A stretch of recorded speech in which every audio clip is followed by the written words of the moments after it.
அடுத்தது இது லேசா கொஞ்சம் செவக்கட்டும். இப்போ வெந்தயம் வந்து வறுபட்டுருச்சு. நான் கடுகு சொல்லல. இப்போ சும்மா ஒரு 1/2 ஸ்பூன் கடுகு போட்டு, அடுத்தது கடலைப்பருப்பு, உளுத்தம்பருப்பு, துவரம்பருப்பு, பெருங்காயம் இது எல்லாத்தையும் ஒண்ணா போட்டுடலாம். போட்டுட்டு இந்த 2 மிளகாய் இந்த காம்பு கிள்ளி போட்டுடலாம்.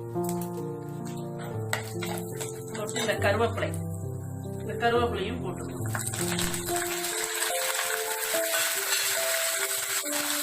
அடுத்தது இந்த புளியை கரைச்சு வடிகட்டி வச்சிருக்கேன். சேர்த்துட்டேன். இதை அப்படியே ஊத்திட்டு இந்த மஞ்சத்தூளை போட்டுருங்க. மஞ்சத்தூள் 1/2 ஸ்பூன் மஞ்சத்தூள். இப்போ அடுத்தது மிளகாய் தூள். உங்களுக்கு எவ்வளவு காரம் வேணுமோ அவ்வளவு காரம் போட்டுருங்க. நான் வந்து